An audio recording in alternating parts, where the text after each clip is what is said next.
WhatsApp number is 0911 999 0981 0911 YouTube, you can catch us on the live stream at Smooth 981 FM Lagos. Smooth 981 FM Lagos. Those are the ways you can join us this morning on the show. All right.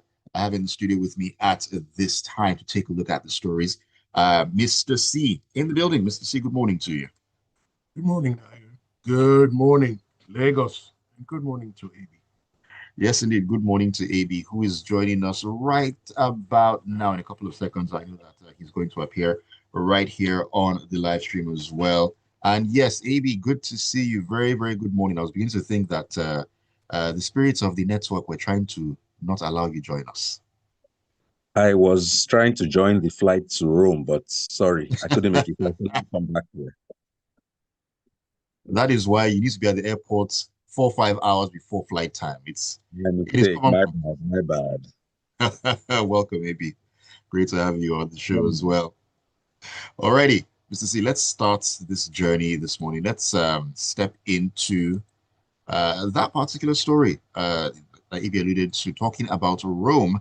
This is coming from the Daily Trust, where it says that President Bola Ahmed Tinubu will depart would have departed Abuja yesterday, that's Sunday the 12th, for Rome in Italy to participate in the Aqaba process heads of state and government level meeting. Bayo Ononuga, special advisor to the president on information and strategy, in a statement said the meeting, with special focus on the security crisis in West Africa, will begin on the 14th, that is tomorrow. Okay, thank you, Ayo. So, our wonderful president has traveled again, and this time he's off to Rome. Now, he's off to Rome for a meeting called the Aqaba Process Heads of State and Government Level Meeting. Now, I've tried to do my research on this. This is the first time I'm coming across this sort of meeting. Now, anyways, the meeting is supposed to address security challenges and security initiatives in West Africa. And this is a process that was started by the Kingdom of Jordan and is co-chaired by Italy. Now, it's interesting that a meeting called to discuss West African security challenges is holding in a different continent. Well, I mean, since it was convened by the Jordanians, I guess. So one would think that, anyways, venues neither here nor there. A question that readily jumps up at me is, does the president have to be there physically? Can he not join in by video link? Because let's not forget, whatever he's going to contribute will probably be for like 2-3 hours.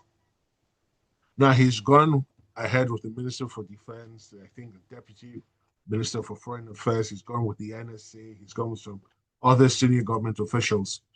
Now, I'm not sure what this meeting is going to achieve. And they say the meeting starts on the 14th. Yeah, that's smart. That is tomorrow. So he traveled 2 days early.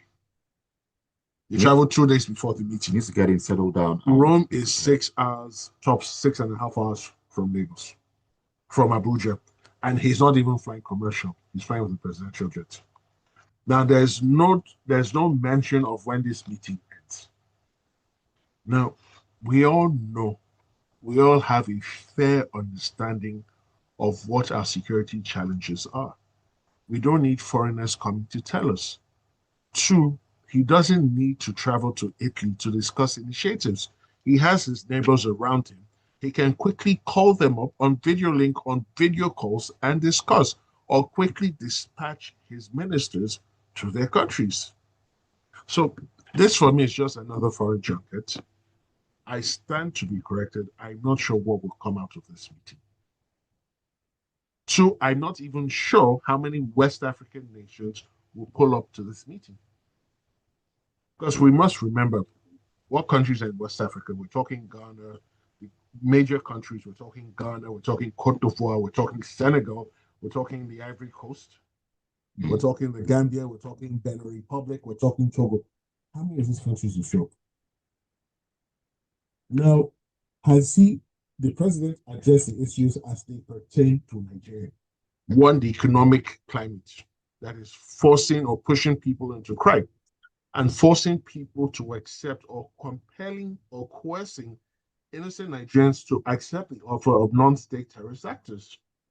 Has he addressed the proliferation of small and light weapons within the North?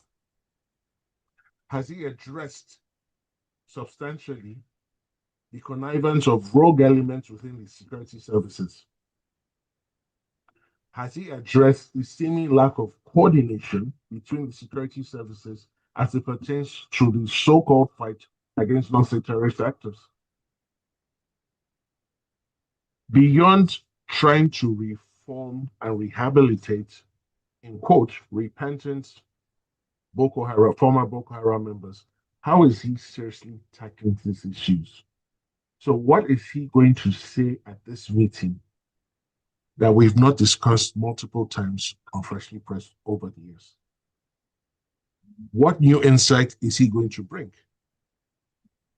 Now, you will think, so look at this. The commander-in-chief is outside the country. The minister for defense is outside the country.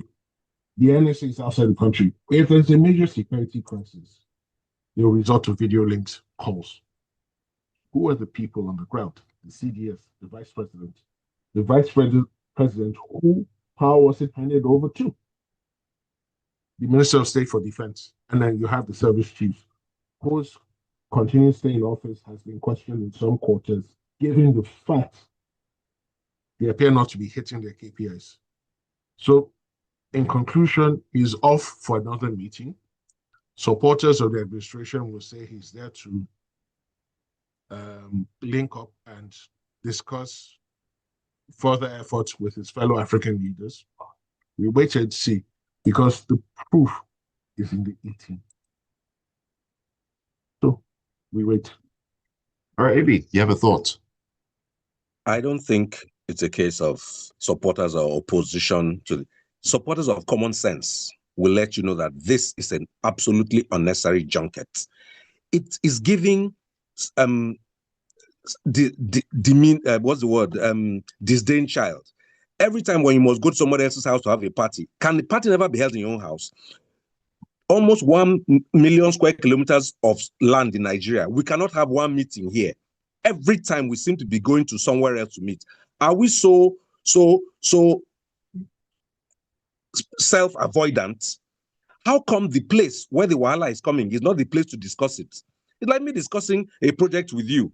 Your site is there, your design is there, and we're going to go and meet in south of France to discuss your project site. What point is there? Can we solve the problems on your project site? If there's flooding, if there's a foundation collapse, if there's a need to paint an area, why are we going to go discuss it in Washington, D.C.? For goodness sake, let's stop being, there's nothing about support or opposition. It's just a desperate desire to travel for nothing. Nothing. I said it, I didn't stutter. Nothing. All right, Abi, let's talk about an issue that, of course, affects Nigerians as well. One of the many problems that we're facing at the moment in the educational sector. Let's step into the punch here, and let's talk about ASU. After a lull in the wave of incessant strikes in Nigeria's university system, members of the Academic Staff Union of Universities on Sunday declared a 2-week warning strike in public universities, citing the federal government's reluctance to meet their long-standing demands. The strike, which commenced at midnight on Sunday, that's yesterday, was announced by the national president of the union, Professor Chris Piwuna, while briefing newsmen in Abuja. Now, however, another academic staff union in the university system, the Congress of University Academics, that's CONUA, said its members would remain at work as there was no reason for them to embark on the strike. Well, both unions at odds there. But it's also interesting to add to this that in response, the federal government threatened to invoke the no work, no pay policy on ASU if the strike is going to actually continue. This feels like a movie that we've seen before. A sense of deja vu is hitting here. Now, if it comes to no work, no pay, the National Assembly should be going salaryless. But let's leave that aside. ASU, like you said, this is a scenario we've seen is going to cause disruptions. And yes, in the past administration, one new union came up that are kind of, if you want to call it, they seem to counterbalance, or they throw a spanner in the works of the main ASU. That said, ASU are saying there are agreements that should have been negotiated by now. They said they gave the FG and this current administration 2 years in which to address the issues. They have had some committees set up, the radio silence. 8 months later, a committee is reset up and expanded, nothing substantial. And then finally, apparently, about 25% of what was on the table was now put in front of them. Mr. C said something. The president went 2 days before a supposed meeting. I would love, with transparency, to know what the budget of this trip with all those people going is. I bet you it's a relatively decent proportion of what the entire ASU would be asking for. And even if it's not, why is the educational sector not being given the priority it deserves? And I don't say deserves in a light-hearted way, because every normal form of development in a sane society is predicated on the educational, nous and acumen of the people. Somehow, for years, we have taken education as, by the way, maybe because a lot of the people in office have the ability to send their children either to private universities or to foreign universities. Right. And so the public university sector here is given short shrift. Nobody cares. Now, ASU has stated to the students, apologies, but this is for the long-term sustainable life of the universities. And I would say in that regard, they're taking the language straight of the president. The president said that what we're going through right now is for the long-term sustainability of Nigeria. So you could say they're just learning from the top man. At the end of the day, what I don't see is if government, because these are public universities, so they are government picking, quote unquote. I don't see the government paying sufficient attention to them. That is on one side. And so this strike is going to be disruptive. It's unfortunate. It could have been avoided. That said, I think the universities, the lecturers, and so on, have a means of improving their lot that they may not have explored enough. A lot of the developments we all depend on right now, from Wi-Fi to applications to software to programs, are based on intellectual ability and patents. So I would hope that side by side with this necessity of getting government to do its responsibility within our public universities, I would wish to see the lecturers also exploring and expanding on their intellectual magnificence to generate much desired and much needed income for themselves. Now, not every lecturer in every sector may be able to do it. And there's something about being an academic. It's really about intellectual exploration. Being in university, it's a place where all sorts of thoughts can come, positive, negative. So I'm not saying everybody in the lecturing sector should become a businessman, but, and that's why I'm saying the authorities must do their responsibility. But I don't like to see people with brilliance suffering economically. And so I would hope that side by side with this very important strike that they're going on, they would explore the ways. If there are laws that militate against them earning more money, they should fight for those laws to be, struck down. Like I think lecturers cannot necessarily do extra things or be consultants. I don't know. But it's important that they fight against what stops them from maximizing the impact of their intellectual capacity.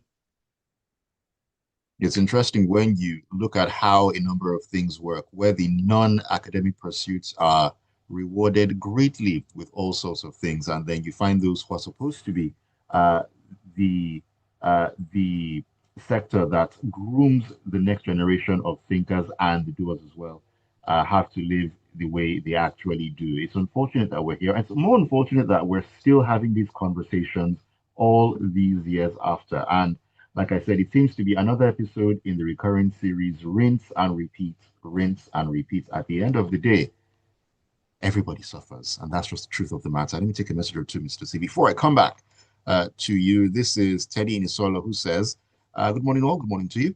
They'll continue to frustrate the education system as long as those in power are allowed to own private universities, build private schools for their wives, and send their wards abroad for education. For every sector not working right in this country, somebody or some people in power are benefiting by owning businesses in them. Okay, it's been said, even in a war scenario, somebody or some people are making money. Amidst all that chaos, some people are making money. That's the truth of the matter. Emeka Inikeja says, our president left to Rome, yet university lecturers are on strike. This is part of the insecurities that we need to address right here and not in Rome. Demola from Surulere says, I see this trip to Rome as a misplaced priority. During COVID, the world connected with the level of economic crisis, inflation crisis, poverty, education crisis, security crisis, and so on. Yet the president embarks on every journey. Anyway, my daughter's birthday comes up next month. Good morning to you. Well, Demola, are you going to Rome for the birthday? I'm just asking curiously. Question. Anyways, Mr. C, that's just on the lighter note. Let's get back into the stories. And the Guardian is what we're heading to right now. This one, quite interesting. It says that Qatari investors led by a member of the Qatari royal family, Sheikh Abdul Rahman Ahmad NH Al Thani, have pledged a $300 billion, yes, $300 billion foreign direct investment commitment to Nigeria, while expressing a significant vote of confidence in the country's economic reforms and growth prospects as well. The investment will focus on critical sectors such as infrastructure, energy, oil and gas, agriculture, and aviation. Now, all this was disclosed during reception for a high-powered delegation from Future Union Group Qatar held at the weekend in Lagos. I mean, Mr. C, FDI is 300 billion. That's long money. Long, very long. Thank you, Ayo. So when I saw this story, right, I immediately alarm bells just started going off in my head.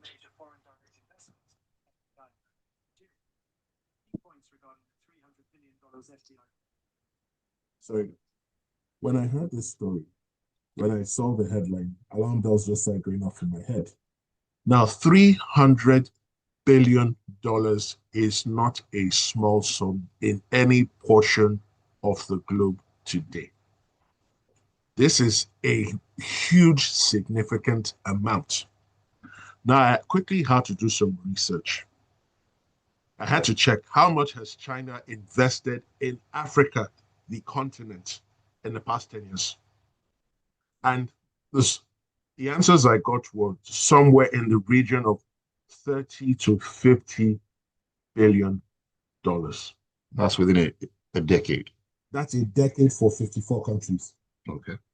And this is China that is hungry for access to natural resources, minerals and the like.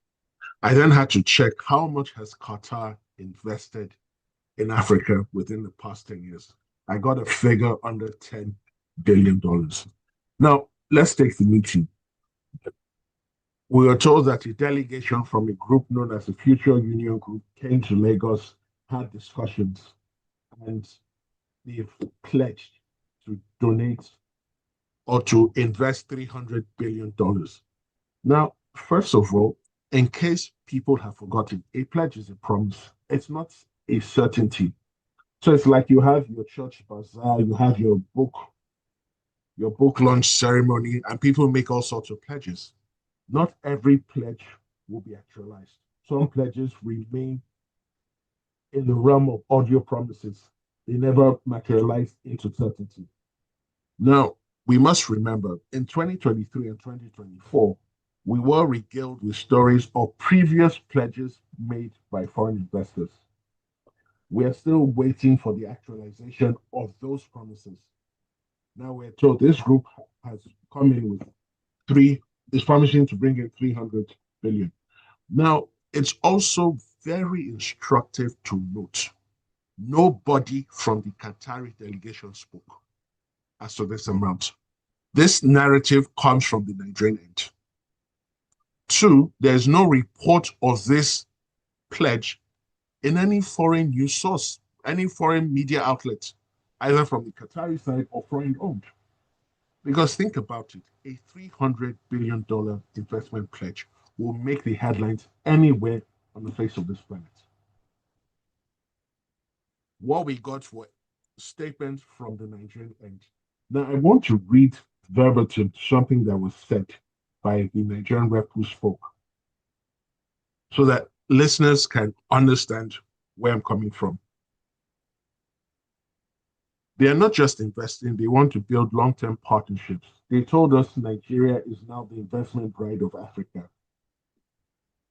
She further noted that investors would visit Abuja to meet with key government agencies and explore project financing opportunities.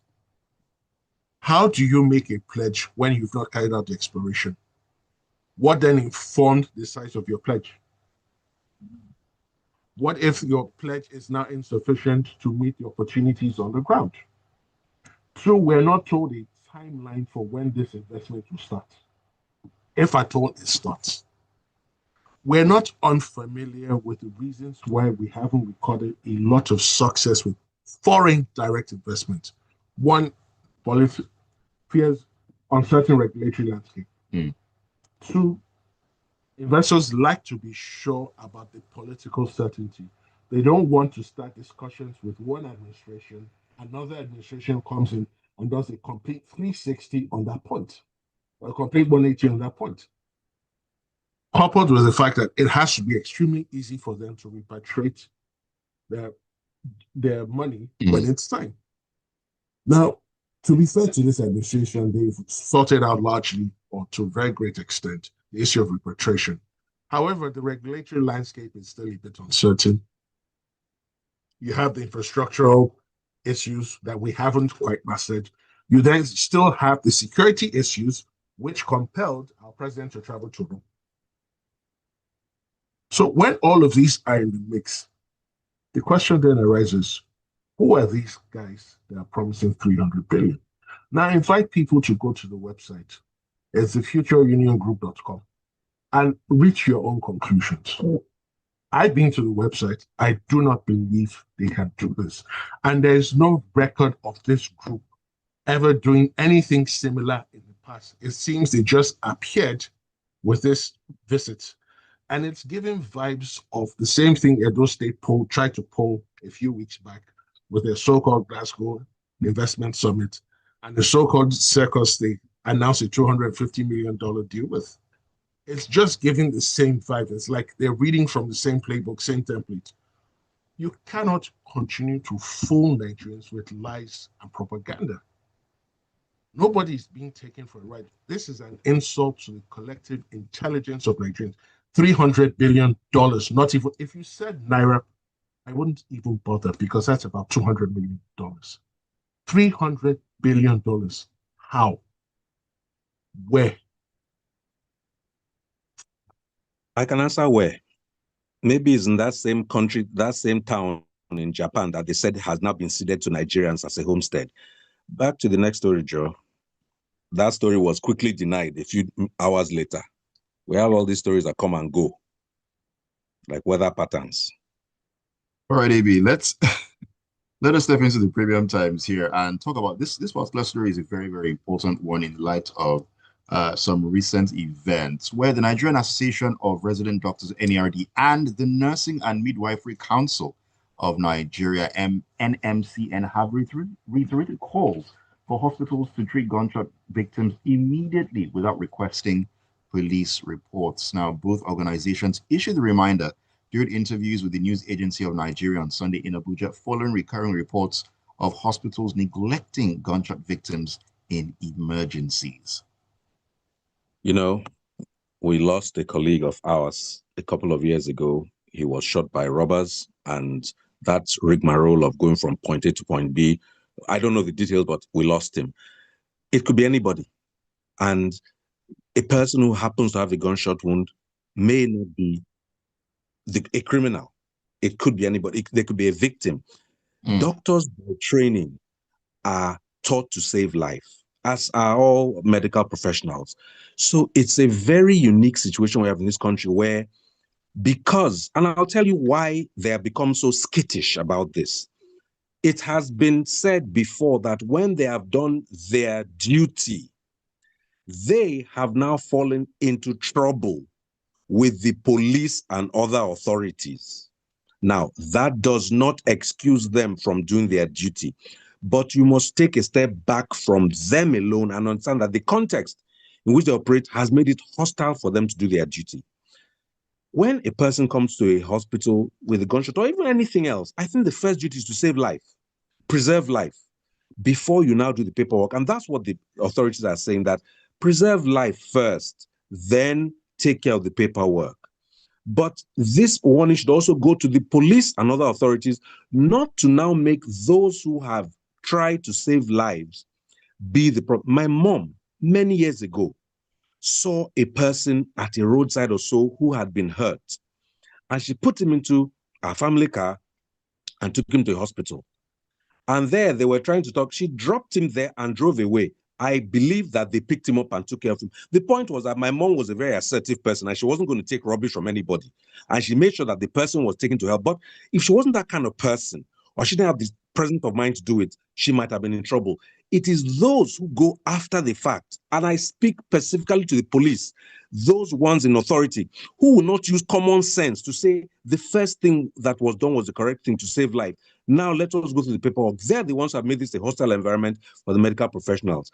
All medical professionals, first inclination. You don't go to medical school all those years or nursing school to come and be playing willy-nilly with people's lives. So let's look at those who make it hostile for that and give them the instruction. Don't cause people to lose their lives because you are trying to be unnecessarily officious or administratively obtuse. Very, very important. Thank you for sharing those thoughts, AB. Sissy, let's just touch on this story because we're going to talk about it more at 9 o'clock on Lagos Talks. This is in the Vanguard. Very quickly, just touch on this one just briefly, just an intro into what's to come at 9. Where the African Democratic Congress, the ADC, has criticized President Bola Tinubu for granting presidential pardons to dozens of convicted drug traffickers and smugglers, describing the decision as a, quote, national disgrace that, in its view, undermines Nigeria's anti-drug campaign and damages the country's international image. Okay, so very quickly, recently the president pardoned at least 175 inmates or convicted Nigerians of various offenses. Now, of that 175 number, 29.2% represent about 50 or 51% were convicted for drug-related offenses. And he pardoned, so that at least 30% of that list were connected to drug-related offenses. And we suggest, we pretend that we're fighting a war against drugs, drug consumption, drug trafficking. We need to get serious in this country. We truly need to get serious. So what is the National Drug Law Enforcement Agency supposed to do now, given this almost 30% pardon? So when they take the pains to arrest, prosecute drug traffickers, then you go behind and then you pardon them. What does that do for the morale? What does that do for the morale of other law enforcement agencies? What signaling are we doing to the international community when we're doing that? Does this show that we're serious? Because our words do not line up with our actions. And in all of this, the National Assembly, as usual, didn't see anything wrong. Because this list has been out for at least 3-4 days. And when I say Nigeria is not a serious country, this is why I say Nigeria is not serious. The political class is extremely unserious, and then the people who should call them to order are also unserious. So let's all continue being unserious. All right, I need to rush through the messages. Let me see if I can take every single one lined up here. This is Daniel in Festac who says, hello, Smooth. Hello, Daniel. Are the Malians, Burkinabes, and Nigerian governments attending this meeting in Rome? If not, then it's a waste of time, as they're key to security of the West African region. Also, why isn't the meeting held in West Africa? All the Middle East peace talks are happening in the Middle East, but ours happens far away from the target areas.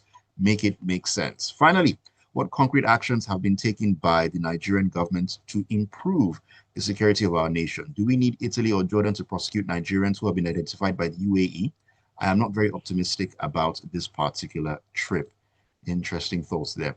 Shemodia Sensurleri says, all medical professionals should carry out duties first. However, a protocol should be communicated by the authorities about how to handle different scenarios. In addition, linking e-health data with our NIN would also help for IDs. All right, Shane is speaking from a medical point of view there. Thank you, Shane, for your message. Gilbert Musa in Festac says, on the continuous ASU strike, like what AB said, lecturers should look inwards to see how they can change the storyline, particularly when it comes to revenue generation. They can take an idea from Columbia University, New York, an Ivy League institution, and study their pattern of huge success since 1754. That's a long, long time ago. Emeka Nikeja says, $300 billion long-term investment from Qatar is questionable when we are weighed down with security challenges and unstable political atmosphere. Countries don't sow where they can't reap. This is, who's talking to me here? This is Leko in Lagos, who says, anyone that enters through the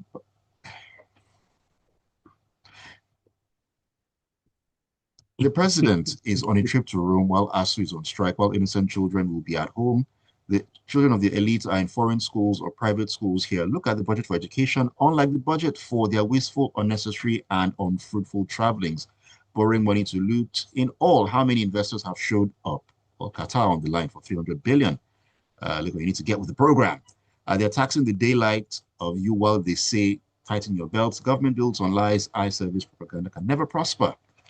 I needed to constrict that. That's quite a long message, Lakon. Jerry says, good morning, Ayo, Mr. C, and AB. These are the kind of propaganda that the APC are champions of.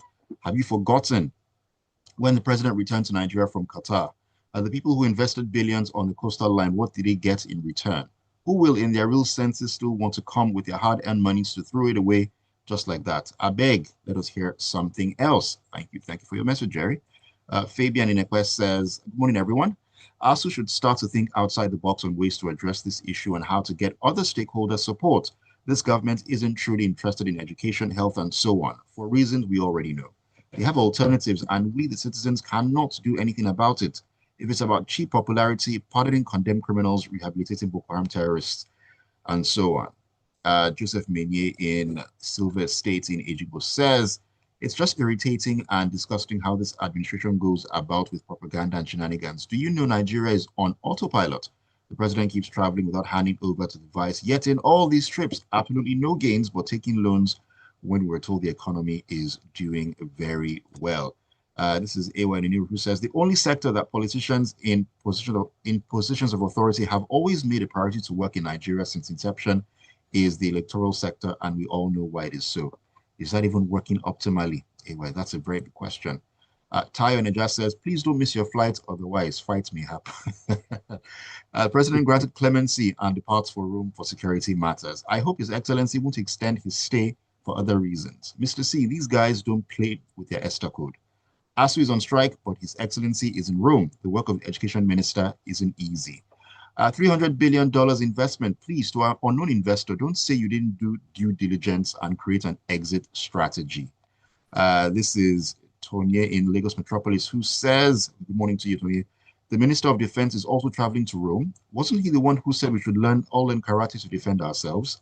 Nigeria is just unreal. And let me just squeeze this one in from Ajayi Oloniloa, who says, it's unfortunate that despite the assurance by the president on assuming office that tertiary academic calendars will not be disrupted, ASU is again going on strike, while all the government could do is to issue a no work, no pay threat that will escalate the situation. How can an agreement signed since 2009 still remain unimplemented? May God help us. May God help us indeed. Let me see. Is there anything here on YouTube? Okay, this is Tombri watching from Yanagua. Good morning to you, all the way from Bielsa. Why is a meeting on security in Africa happening in Italy? And why does our president need to be there in person? Why? Tajuddin says, concerning the presidential pardon, he says it's a brotherhood thing. And Ayonfedada says, Nigeria is not in any fight against drug trafficking. On the contrary, Nigeria is doing the exact opposite. And we all know why that is so. Well, I don't know. You can enlighten me on Who that. are we? I mean, Anyways, we need to wrap it up. Goodness gracious. Thank you all so very much for all the messages. I had to run through every single one because I love to get your thoughts. It's a pleasure having you on the show. A bigger pleasure to have you fine gentlemen joining me, AB, and of course, Mr. C. AB. Thank you, Ayo. Time is fast spent, but let's see whether we can get any results from our remote meeting. We're having remote security meetings because the security matter is here, but we're having remote meeting. Let's see how far. God bless you all. Have a great week ahead. Okay, so thank you, AB. Thank you, Ayo. Thank you for a wonderful show. To Nigerians out there, let's just put in the work. Let's repent of our wicked ways and the land will be healed. And let's hope the Super Eagles somehow figure out how to qualify for Bring out your calculators. If this, then this. If this, then this. Calculators are no longer on store shelves. That's where we are right now. Anyways, it's been a pleasure. Thank you all so much once again. And keep it tuned to the Smooth Breakfast. 8:15. It's going to be all about sports in the locker room. Tega is on the ground, and it's going to be an amazing one. Don't go anywhere. Why go on air at passes? Because I can. And that is 2 minutes.